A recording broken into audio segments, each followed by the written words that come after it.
Good morning. My name is Richard Kai, and I'm the president and CEO of the Institute of the Americas located on the UC San Diego campus in La Jolla, California. Established in 1981, the Institute of the Americas is an independent, inter-American focused institution devoted to encouraging the economic and social reform across the Western Hemisphere, enhancing private sector collaboration and communication to strengthen political and economic relations between Latin America, the Caribbean, the United States, and Canada. Given the institution's organizational mission, I'm pleased to welcome you today to our virtual forum entitled Build Back Better Together, Canada and the United States, being organized in honor of Canada Day, which will be in a few days on July 1st. Before we begin, I want to thank our supporter, the Burnham Foundation, and our program partners, the UCLA Canadian Studies Program, the Maple Business Council of Southern California, the California Chamber of Commerce, and NASCO. I also want to thank our media partner, the University of California Television, that will be recording and rebroadcasting today's program on their channel. Today, we have an impressive lineup of speakers and panelists from both Canada and the United States. I'd also like to say thank you to Richard Kai at the Institute of the Americas for inviting me to speak with you today. My thanks as well to the Maple Business Council, the UCLA Canadian Studies Program, the California Chamber of Commerce, and UCTV for their part in organizing this important discussion. And I don't want to start by appearing ungrateful, but it does seem a little unfair that in the year I'm part of an event in Southern California, we're all attending virtually, obviously for very good reasons. And on that point, just how great is it that there's some light appearing at the end of the COVID tunnel? Despite joining you from across the country here in humid Washington, D.C., I am well aware of the critical role trade plays in Canada's relationship with the US and Southern California. I want to start by saying a few words about that. I'm not sure how many of you know this, but Canada is one of the top foreign investors and trading partners for Southern California. The impact of partnerships with Canadian firms to the local economy is substantial, contributing to over 533,000 jobs in the region. In San Diego County specifically, the Canadian footprint is significant. How significant? Well, here are some stats. Almost 50,000 jobs in San Diego County depend on trade and investment with Canada.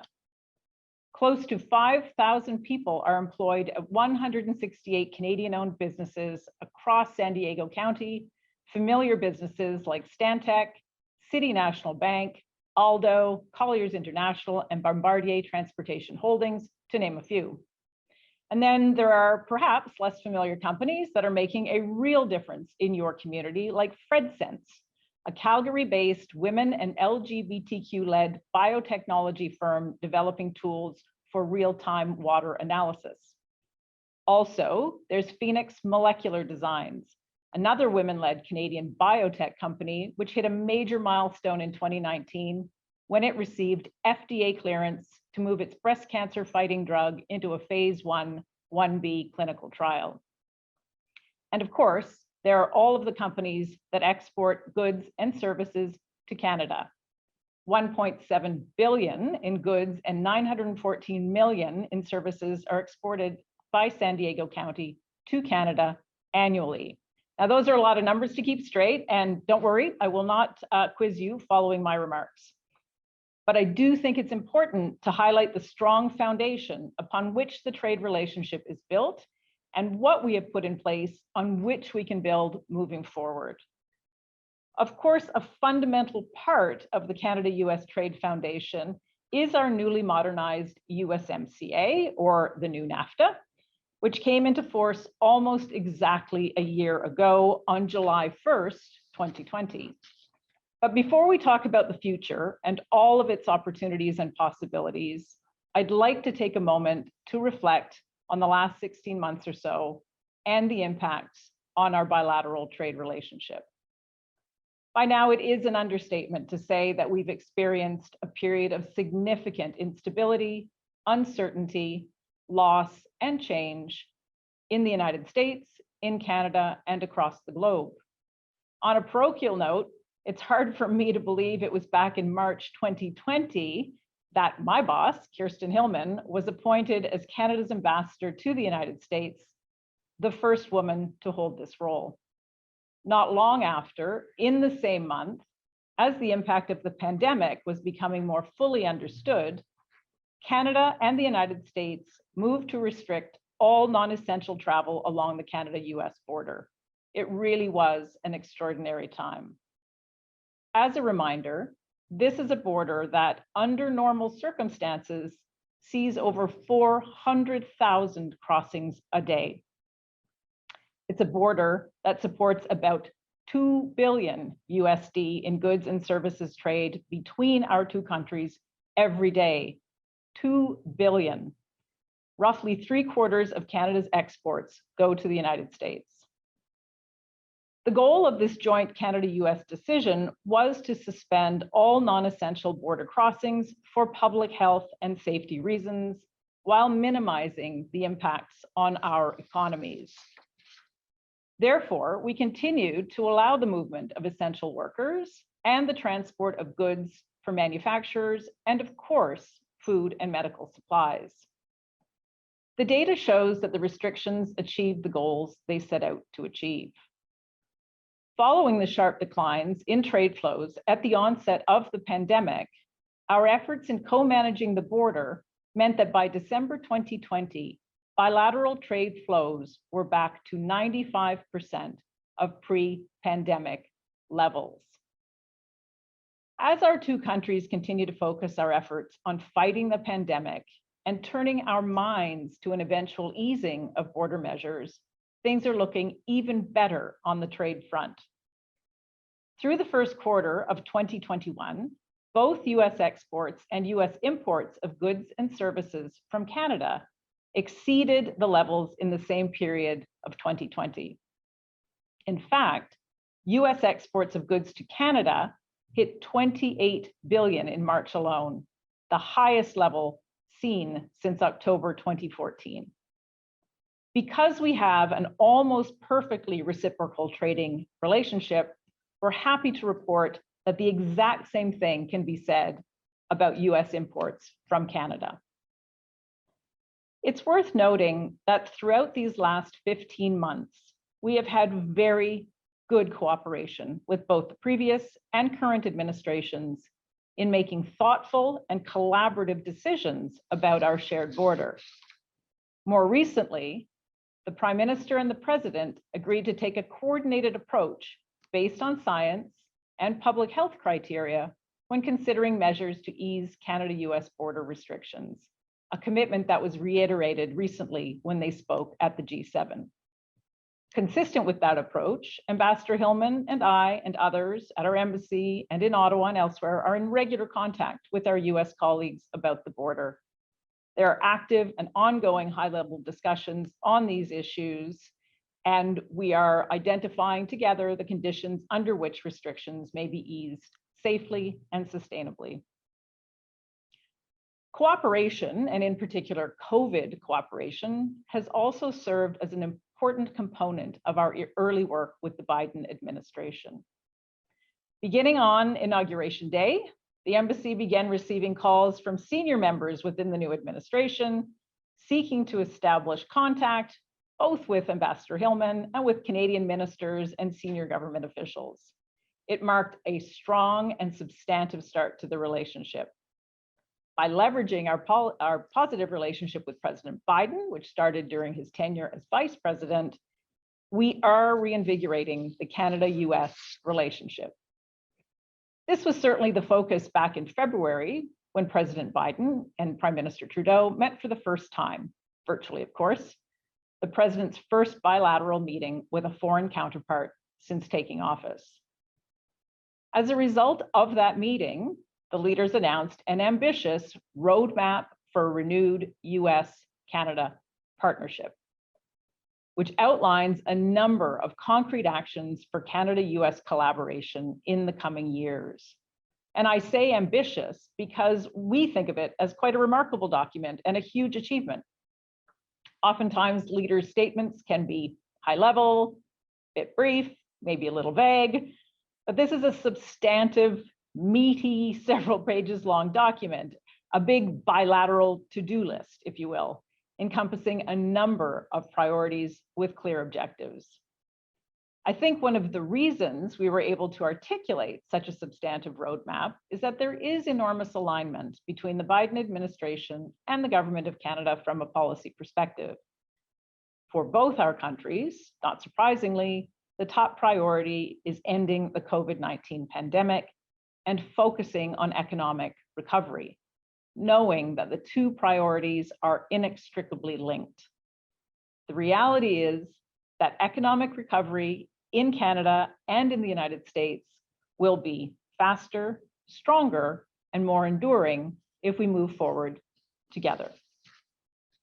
This is reflected in the roadmap's commitment to strengthen Canada-US supply chain security and reinforce our already interconnected industries, while also looking ahead to new areas for manufacturing that simultaneously support our climate and our energy objectives.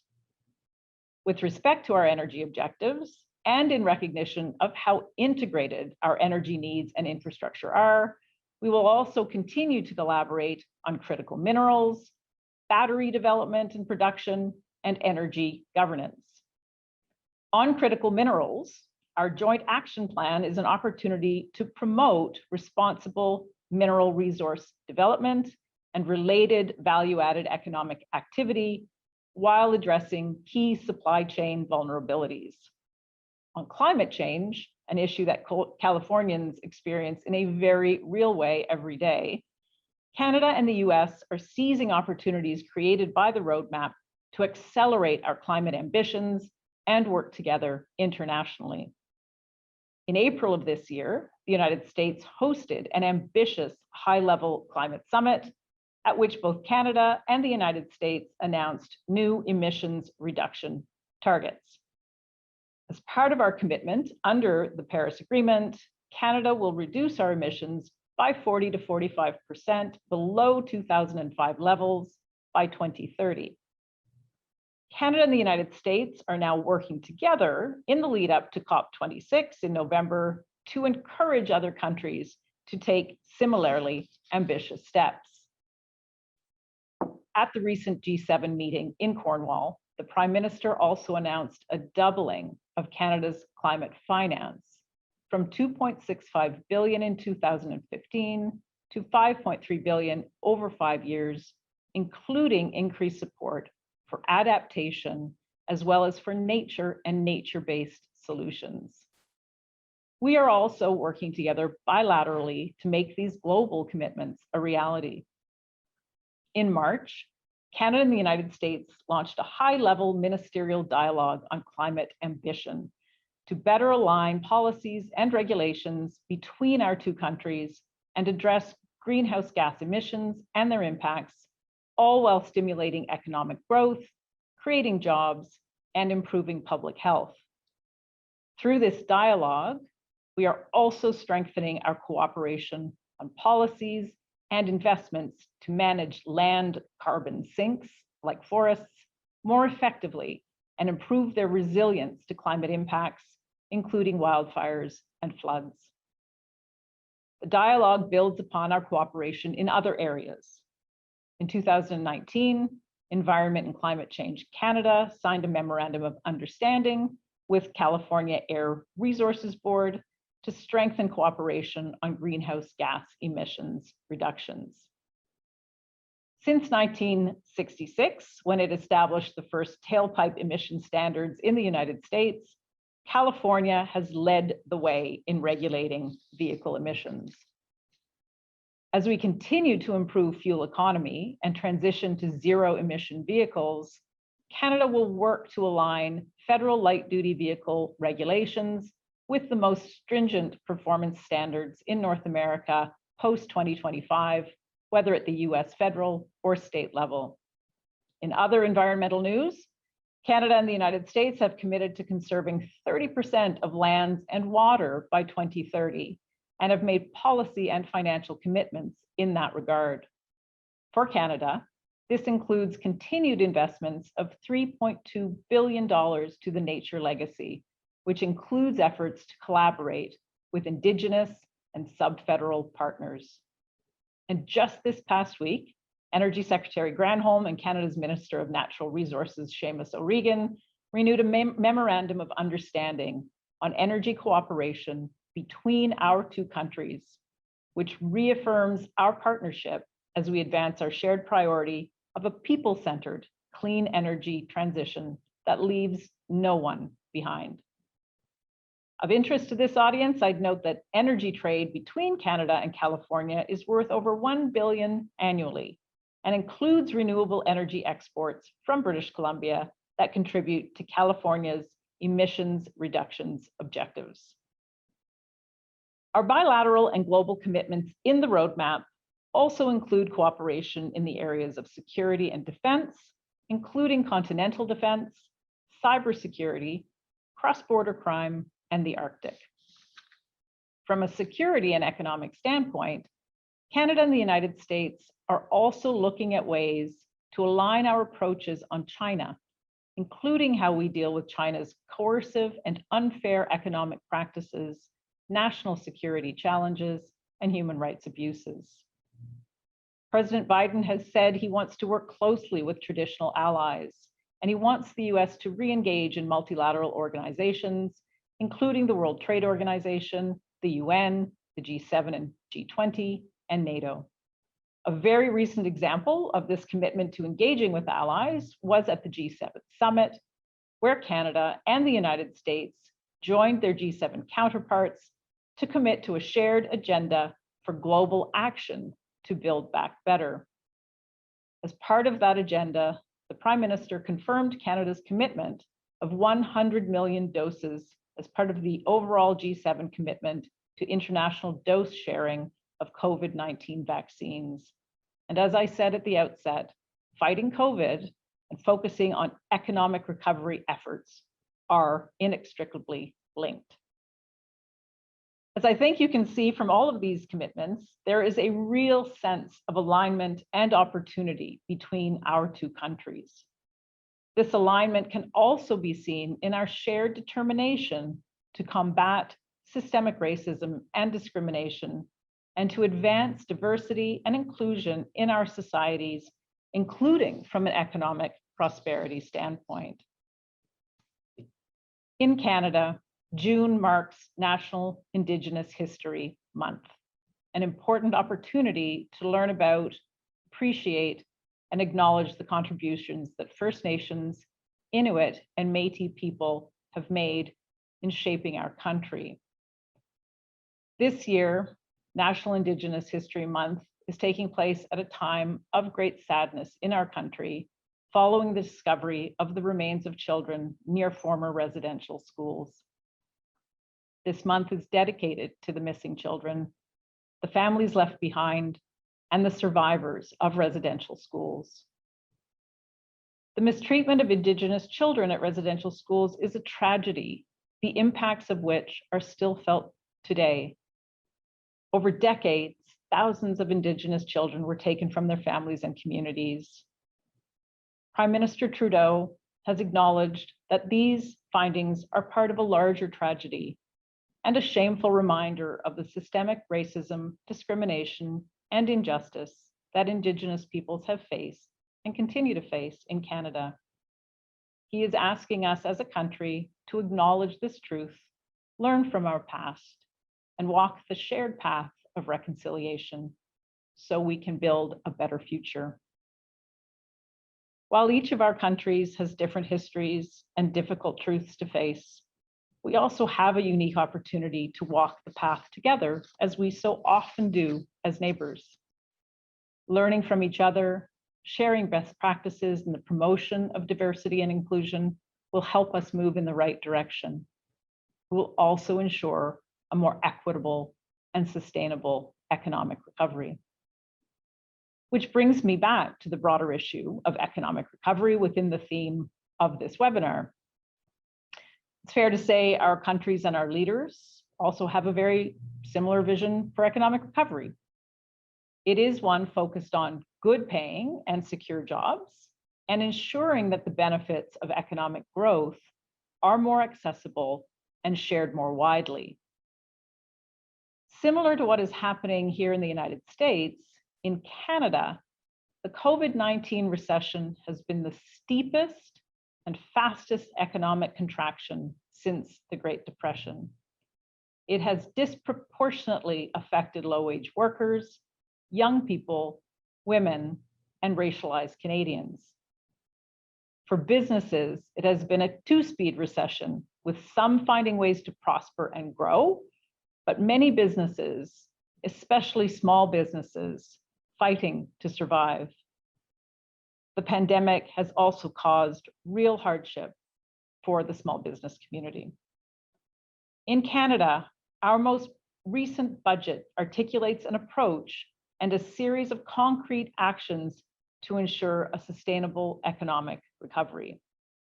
Both our governments have made it clear that the path to economic recovery is entirely dependent on the trajectory of the virus.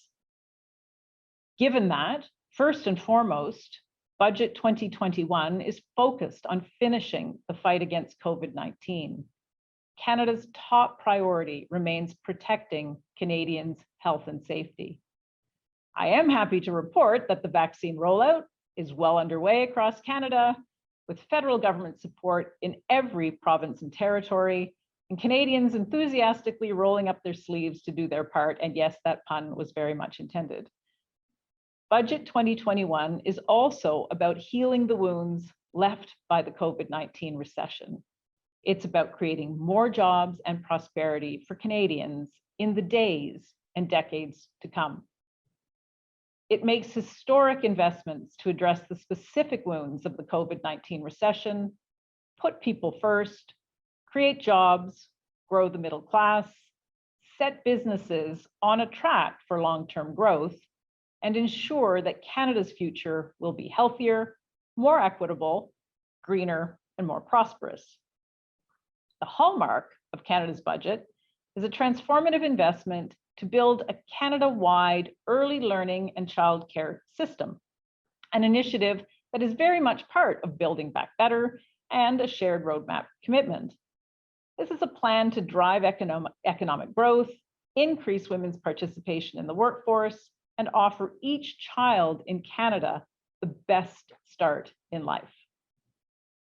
Our budget is also a plan for a green recovery that fights climate change. It helps more than 200,000 Canadians make their homes greener, builds a net zero economy by investing in world-leading technologies to make industry cleaner and reduce pollution, helps Canada reach its goal of conserving 25% of our lands and oceans by 2025, and creates good middle-class jobs in the green economy along the way. Canada's plan to spur job creation and support small business will create almost 500,000 new training and work opportunities, including 215,000 opportunities for youth. It will support businesses in our most affected sectors, such as tourism and arts and culture, and accelerate investment in digital transformation of small and medium-sized businesses. The government has committed to creating 1 million jobs by the end of this year. When it comes to our trade relationship and economic recovery, we will continue to work with the United States to identify and take advantage of emerging opportunities. We also know we have to be realistic and we have to be strategic. If the pandemic has taught us anything, it's that while we might need to become a bit more self-reliant in some areas, in this interconnected world, nobody can truly go it alone. We need to resist the inclination to look inward at the expense of important trade and security relationships. And certainly, Canada is committed to working with our partners and allies on the post-COVID recovery. Thanks to the relationships we have built over the past 25 years under NAFTA and now under the USMCA, we can tackle these issues with a bilateral or North American approach, leveraging our respective strengths and robust cross-border supply chains in support of this recovery. Canada and the United States have obvious strengths as reliable partners.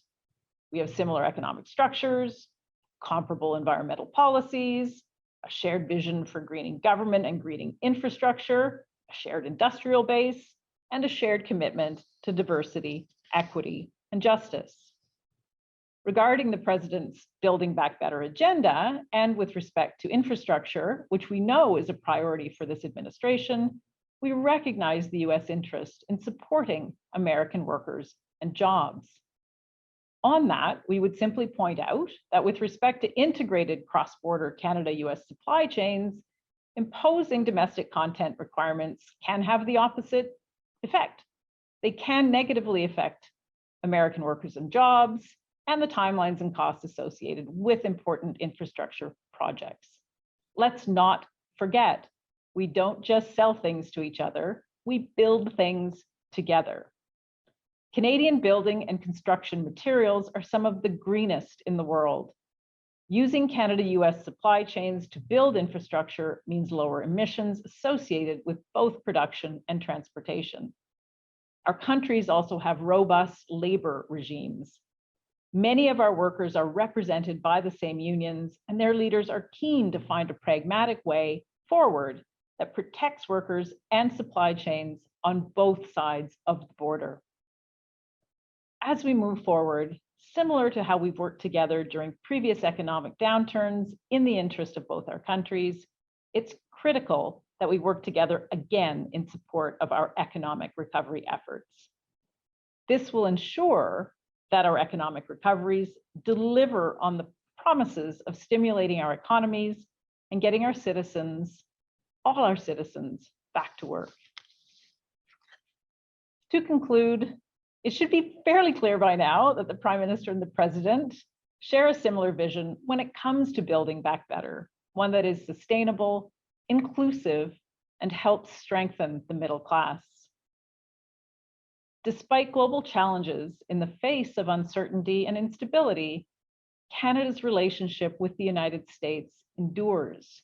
It is resilient, interdependent, and multifaceted. It is precisely because of this interdependence that decisions on one side of the border often impact those on the other side. We need to remain vigilant while seizing new opportunities. Whether in relation to economic recovery, supply chain security, fighting climate change, or the many other areas identified in the roadmap, there are many new opportunities for Canada and the United States to pursue in the years ahead. Our shared commitment to an economic recovery must include and be sensitive to the unique impacts on communities that are hurting the most. Opportunities that are more equitably distributed are a core feature of what better will look like as we rebuild. I'll end by noting that, as has been noted, July 1st is Canada Day. As we contemplate our reconciliation efforts and our relationship with Indigenous peoples, as the Prime Minister has said, this Canada Day will be a time of reflection on what we've achieved as a country, but also on what more we have to do. As friends and neighbors, reliable trading partners, and trusted allies, Canada and the United States have worked together over many years and accomplished much. We still have so much to do together and many opportunities to seize. It's a privilege for me to have been given this opportunity to share some of the highlights of this renewed partnership. Thank you very much for having me today and for including Canada as part of this webinar series. Thank you. Thank you, Katherine, for that wonderful keynote address that gave us a really good perspective on the robust and multifaceted relationship that the United States and Canada have on not just economics and trade, but also on the environment, on national security issues, on human rights, climate change. And I was pleased to hear you speak about our work in nature-based solutions and the roadmap that President Biden and Prime Minister Trudeau agreed upon in February. Thank you so much for your remarks. Who is the Canadian American Business Council? The CABC is the leading advocate for Canadian American cross-border relations. While we share quite a long border, 5,500 miles of it, our relationship goes beyond physical landmarks. It is woven into the very fabric of our history, and more importantly, our shared future. The cornerstone of that future? Our integrated economy, the envy of nations around the world. $2 billion traded every day, employing millions between our two countries in industries such as manufacturing, agriculture, and energy. Canada, the leading supplier of all forms of energy to the US, hydroelectricity, natural gas, and oil, to name a few. And it goes both ways.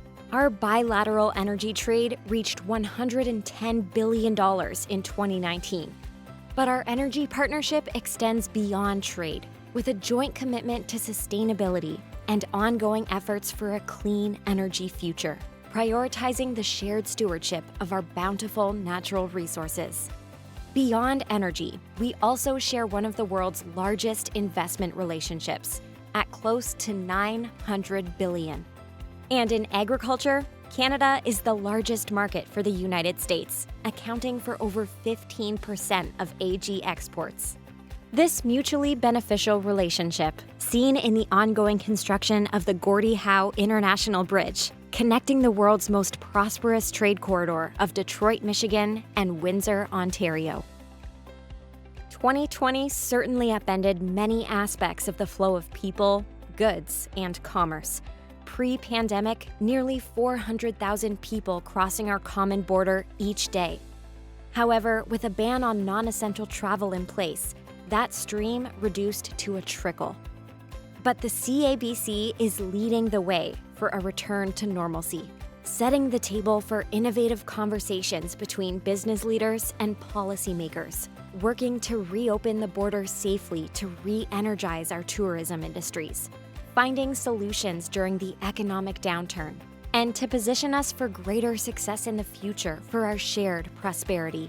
Because as the guardian of the US-Canada relationship, we at the CABC know that we can tackle all of the world's greatest health, economic, and political challenges better together. Alrighty, well, you've asked me to speak here today about how the American-Canadian relationship is working nowadays, beyond the video. You've even given me a title, so let me make sure I have this right. Partners, the United States and Canada. Well, how to put this? Since we are being hosted by institutions of higher learning, let me borrow from Irving Goffman. We need to analyze the frame of that title, because it contains an assumption that has become a culturally determined definition of our reality. And I'm here to tell you that our reality has changed. Canada and the United States may indeed be partners. Of course we are. Our proximity imposes it. But a partnership can be anything from the keen ardor of an all-in, fully engaged collaboration to something more rote. I believe we are drifting towards rote. Let me say it another day. I have devoted a significant piece of my career, as Zabe told you, to advancing the proposition that Canada and the United States are exemplars of the term, quote, special relationship, that we are stout and tireless allies, fellow tribes, culturally aligned collaborators that have one another's backs. The foundational principle of the organization I lead, you just saw it in the video, is that Canada and the United States stand together on common ground and have a relationship that the world envies. It's my business to study, reflect upon that relationship, and advocate for it. As Zabe said, I at one point was a US diplomat in Canada. I have had the pleasure of watching our economies integrate over decades to the point that in some ways they are a single system.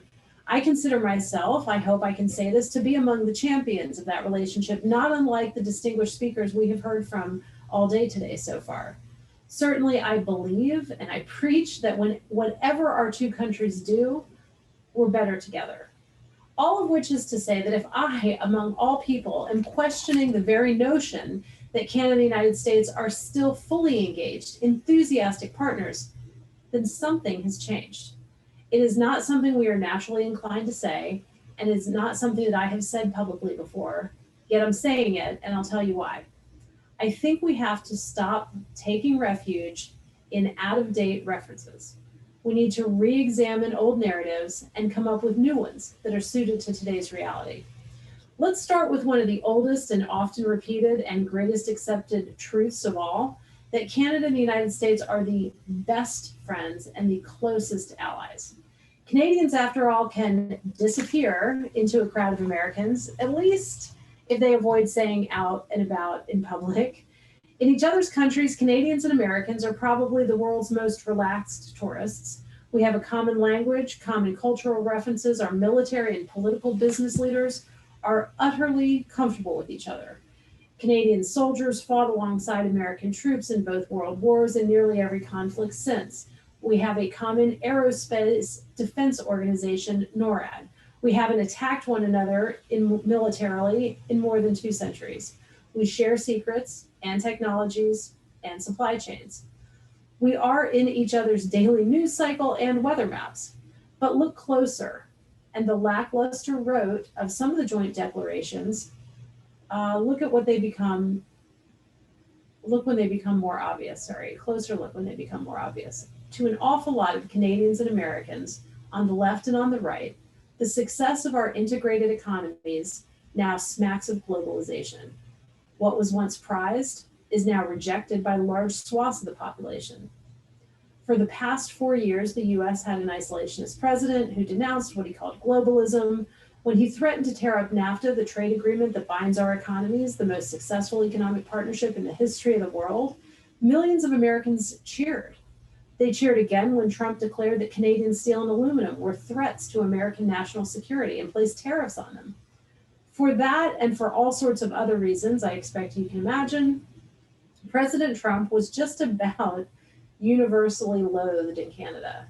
The fact that a majority of Americans voted against him in 2016 and the math of the Electoral College didn't matter. He was the American president and he represented America, and he magnified the ugly aspects of the American polity that our chattering classes, perhaps including me, have strived for decades to portray as marginal.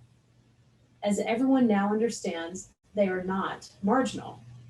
In any case, those years merely confirmed what a lot of Canadians believed about America. They began earnestly looking elsewhere in the world for commonality. They talked about finding other allies. The Canadian government sought out other trade agreements. Who could blame them? As Americans said goodbye to Barack Obama and inaugurated Donald Trump, Canadians elected and then re-elected Justin Trudeau, a leader who believes in gender and racial diversity in his own cabinet, describes himself as a feminist, preaches reconciliation with Indigenous and First Nations, something particularly important as we think about what we're learning in recent weeks. Now add to that the pandemic, which of necessity imposed a separation of American and Canadian populaces that hasn't been seen since ever. Suddenly, to use a favorite Canadian phrase, we were two solitudes. Essential business continued, but the border gates swung shut and were padlocked, which is how they remain to this day, as I speak. Most Americans, meaning populations not near the northern border or dependent on tourism, didn't necessarily notice at first, but Canadians did, and polling consistently suggests that they approve of continued separation. Think about that. A majority of Canadians now prefer to keep Americans out, and not just because of the pandemic. The truth is, the past 4 years seem to give Canadians permission to speak aloud what many of them used to only say in private. They don't really like their neighbors to the south all that much. Or as Prime Minister Chrétien used to joke about Americans, you're our best friend, and then he added, whether we like it or not. Anyone who doesn't think that sentiment hasn't affected Canadian policy doesn't really, I would submit, know Canada. Canadians will almost certainly be deeply skeptical about America's next foreign war. They will view economic cooperation as a necessity, but will reward politicians who promise to keep America at arm's length. Closest allies and best friends? It's a lovely idea, but it is no longer quite as rock solid as we would like to think, as I would like to think. So let me dwell a few more moments here on the era of the past few years. Another great received truth about the Canada-US relationship is that it ebbs and flows in direct proportion to the personal relationship between the president and the prime minister. Remember Brian Mulroney and Ronald Reagan? They were close, and the relationship prospered under their stewardship. They sang When Irish Eyes Are Smiling together on stage at the so-called Shamrock Summit of 1985, and they negotiated the first Canada-US free trade agreement, which Reagan fast-tracked. They truly were friends. Mulroney was one of the very few invited to deliver a eulogy at Reagan's state funeral, and Mrs. Reagan's, I believe, an honor craved by every Republican here in DC. And I recall touring the private residence at the Reagan Library with former Ambassador Gary Dewar, and there were pictures of the Reagans and the Mulroneys together all through that private residence. It was really poignant. During their years in power, everyone talked about how much better the relationship was than it had been under, say, Richard Nixon, who famously called Justin Trudeau's father, Pierre, that expletive deleted, or JFK, who also was a sailor and talked like a sailor, famously called John Diefenbaker an expletive deleted. But let's look dispassionately at the relationship since those days. Trump didn't really love Prime Minister Trudeau. He insulted him publicly, and yet under Trump, the US signed and ratified the updated version of the NAFTA, the USMCA, which we've been talking about today. Prime Minister Stephen Harper, President Barack Obama were, let's say, aloof. Yet their administrations greatly furthered regulatory cooperation. They signed the Beyond the Border, a landmark joint security perimeter. Obama did have that short-term bromance, remember that, with Prime Minister Trudeau? But that didn't secure the Keystone XL pipeline extension for Canada. And in fact, President Joe Biden, another Trudeau admirer, just killed it on the first day of office. On the evidence, personal relationships between the leaders are just that. Relevant in the old days, perhaps, but ultimately, and nowadays, countries act in their own economic and political self-interest. To crib Charles de Gaulle, nations don't have friends, they have interests. While I'm at it, let me debunk another axiomatic truth. Our famously open, famously unguarded, famously long shared border, a 5,500-mile long, cooperatively managed open door, there's nothing like it anywhere. That was true once. That was true when we made that video that I just showed. But here and now, I'd characterize it more as a stubborn legend. As I mentioned earlier, the land border remains closed to all but essential traffic. Air traffic, different story. The fact is, Canadians have been free from day one during the pandemic to fly into the US destination for any reason or no reason at all. They were and remain exempted from White House directives denying entry to much of the world's population. Canadians have been able to vacation here, visit family in the US, and continue traveling to properties they own. Many of them were fully vaccinated in the US free of charge, while Canada was still waiting for vaccines. American air travelers, meanwhile, have been barred from landing in Canada since March of last year. Recently, Ottawa decided to relax its quarantine rules for fully vaccinated travelers, but only those with a Canadian passport or permanent residency. Let me put this even more bluntly. Fully vaccinated Canadians are free to visit the US and may now return home unhindered. Fully vaccinated Americans are unwelcome in Canada. What does that tell you? It tells me that Canadian voters like it that way. What we are in fact seeing is a breakdown of the cooperation, the cooperative border management that has defined our relationship for decades. And patience is wearing thin in Washington. If Canada decides next month to extend the land border closure once again, there's a good chance that the White House will just open America's side unilaterally. This, of course, will make the inequity all the more glaring. Americans don't like to be treated unfairly, and it's increasingly clear that that's what's happening. You know, we were told for decades, and I believed it for a long time, that Canadians treasure the bilateral relationship while at the same time, the US takes Canada for granted. I would suggest, respectfully, that the reverse is now true. I've already covered contemporary Canadian attitudes towards Americans, and maybe that's rich coming from me since I'm an American. Let's look at the obverse side of the coin. My organization was fairly involved behind the scenes on the NAFTA renegotiation. Let me tell you why congressional Democrats voted overwhelmingly in favor of what was, after all, a Trump economic package, even as they prepared to impeach him. It wasn't simply because of Canada's famous charm offensive, which absolutely happened. It was also because businesses were horrified at the idea of tearing up NAFTA and retreating behind a tariff wall.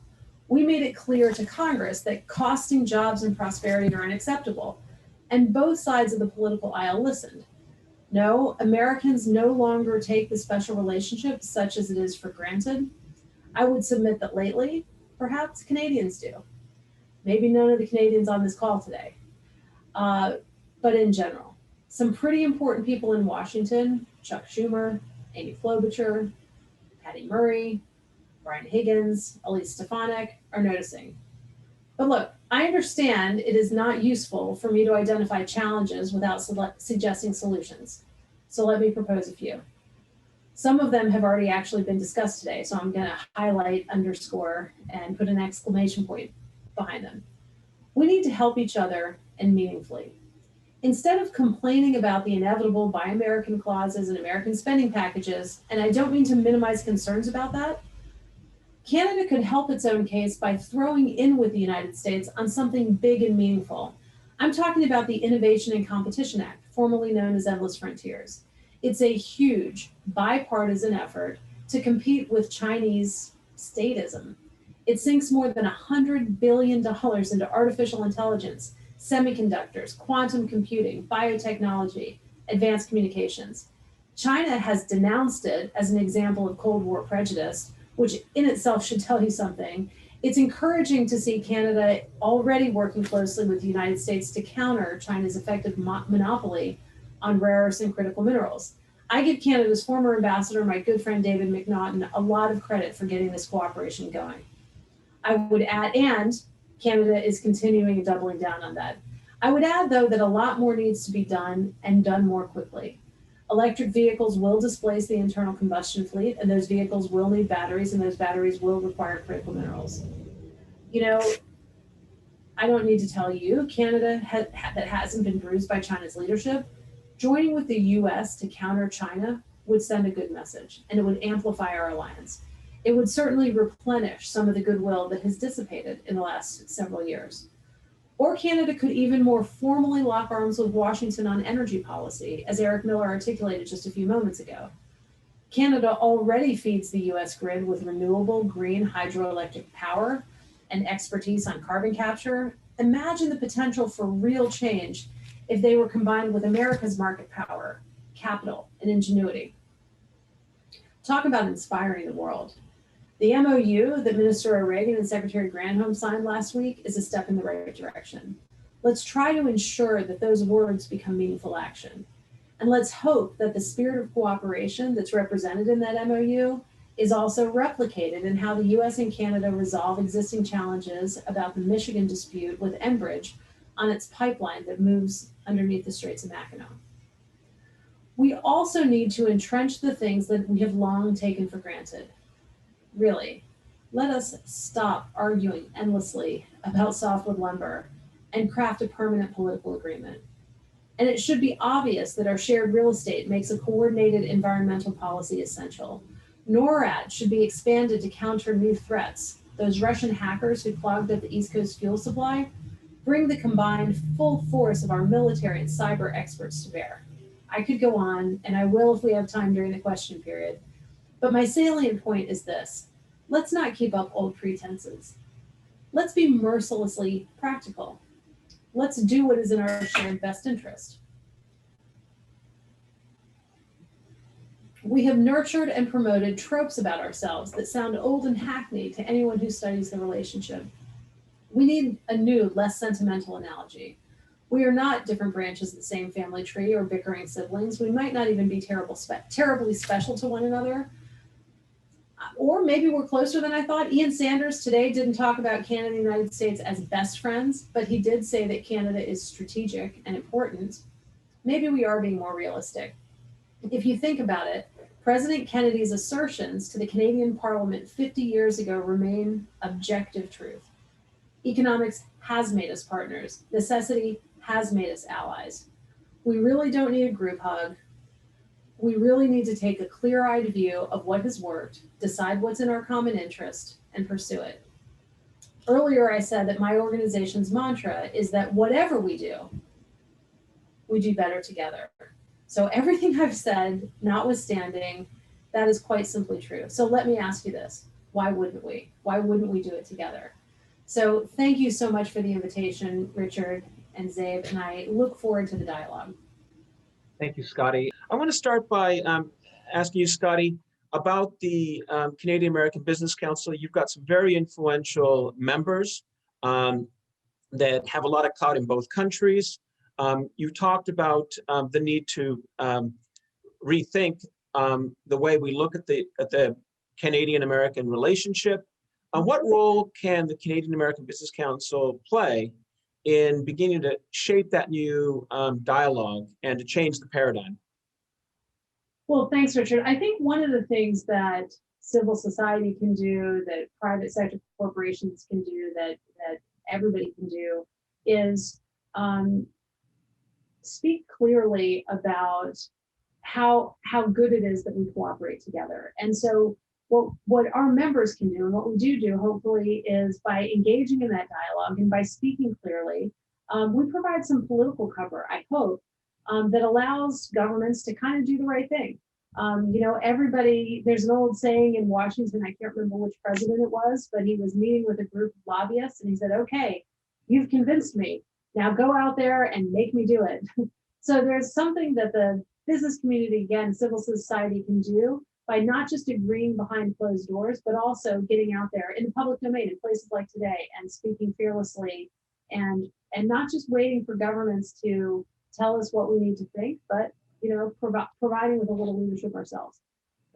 One topic that's been we've tiptoed around today in the discussions, but really hasn't been dealt with directly, is the interrelationship of communities along the US-Canadian border. And I think it's close to 90% of Canada's population is within 100 miles of the US border, mostly for climate reasons more than anything else. But obviously in a COVID context, this has had a huge impact on both sides of the border, with communities on the US side of the border that have been hurt because of the lack of tourism and commerce. Similarly, Canada has faced those same impacts. From your perspective and from your organization's policy work, what do you see as the path forward? Obviously, I know the Biden administration has stepped up its efforts for vaccine relief with Canada. Canada is starting to ramp up its vaccines, but we still have closed borders and tourism has really been stymied. So love to get your perspectives on this issue. Sure. Well, I mean, vaccine deployment and utilization is 1, 2, and 3, right? Everybody needs to get vaccinated, and both countries are working awfully hard to get there. And so that's the first thing. You've got to get your own population protected. And then quickly thereafter, and I talked about this a little bit in my remarks, there are northern border politicians in the US that are saying if an American is fully vaccinated, why wouldn't they be allowed to go to Canada? And they're also saying, importantly, in these border communities, we have summer people. We call them summer people, like in northern Vermont, Lake Memphremagog. It's a lake that is 30 miles long. 20 miles of the lake are in the eastern townships of Quebec. 10 miles of the lake are in Vermont. Canadians own property on this side, and they haven't been down to their property for 2 years. And so now they'll, if the US border will open, or they will be allowed to come, right? If Canada and the United States decide after July 21st to reciprocally open the border, Canadians will be able to come across to their places, and Americans will be able to go to their places. Congressman John LaFalce was the original co-founder of the Northern Border Caucus, and when he retired, he's from Buffalo, New York. And when he retired, his wife said, I've always wanted a house at Crystal Beach, which happens to be in Fort Erie, Ontario. He has blown up my phone. When do I get to go to my house? I promise I'll stay there. Am I allowed to travel? So I think it will be really important to get people going back and forth again, to get that interconnectivity going again. Richard, I'll just close with this. Chris Sands of the Woodrow Wilson Center, Canada Institute, and I have been recording episodes of a podcast that we're going to launch shortly in the next few days. And it's called Canusa Street. And Canusa Street, C-A-N-U-S-A, the name of it came from a friend of ours in northern Vermont who lives right on the border. And there's a street called Church Street. But because half of it's in Canada and half of it is in Stansted, Quebec, and half of it's in Vermont, all the locals call it Canusa Street because everybody knows. So anyway, we've got a podcast called Canusa Street, and we'll be talking about these things. But the short form is we need to treat each other in the same way, which is if you're fully vaccinated, you're safe. We need to get our populations vaccinated. In Vermont, I think it's over 80%. So it would be safe even if somebody was, there's a lower risk if somebody unvaccinated entered your country. If your population's vaccinated, you'd be okay. The other thing where the U.S. is hesitating, and I think should not hesitate, is to figure out a certification to demonstrate that Americans are good to travel. Even if President Biden doesn't want to require a vaccine passport to allow people to come into the U.S., Americans want to travel, and governments, Canada and many other governments in the world, are going to say, okay, you got to prove to us that you're safe. And I think the U.S. government is going to have to collaborate more than it seems to be willing to do so far. So far, the answer is we'll get ICAO to issue the standard, or we'll rely on the private sector. So I think there's work on both sides that needs to be done, but the U.S. is going to have to lead in a little bit. I have one final question before we close our session. Katherine Baird, in her comments, spoke about the roadmap that President Biden and Prime Minister Trudeau signed and committed to back in February. It's a comprehensive roadmap, as Katherine mentioned, that covers not only our strategic security interests, but also trade and commerce and cooperation on climate change, climate action. What role does the Canadian American Business Council have in the context of the implementation of that roadmap and supporting both the Canadian government and the American government to realize the potential of that partnership? Well, one of the things we do is constantly hold people accountable to the commitments. Because, Washington, D.C. might be the capital of attention deficit disorder. We focus on one thing today, something else the next day, and we've got a lot of other issues. So one of the things that private sector communities, Canadian American Business Council, and others do is say, don't forget about the roadmap. It's really important. We've got a milestone coming up. We need to think about it. And then also provide feedback to the agencies on how to make it operational and how to really advance the goals in a practical way. So those are the things that we do on the various different aspects of that roadmap. But as I said, I think that roadmap is really important and meaningful. But I also think that this, what's known colloquially as the anti-China bill, is a giant opportunity for Canada and for Canadian businesses to jump in and be part of that with the United States to develop domestic industry or North American domestic industry to counter China, whether it's semiconductors, AI, or any of those other big categories. Well, Scott, thank you so much for those closing remarks. I want to thank all of the participants for joining us today. I also want to thank, again, our funding partner, the Burnham Foundation, that made this forum possible, as well as our program partners, the UCLA Canadian Studies Program, the Maple Business Council of Southern California, the California Chamber of Commerce, and NASCO. So thank you so much for your participation, and we look forward to seeing you at future Institute programs.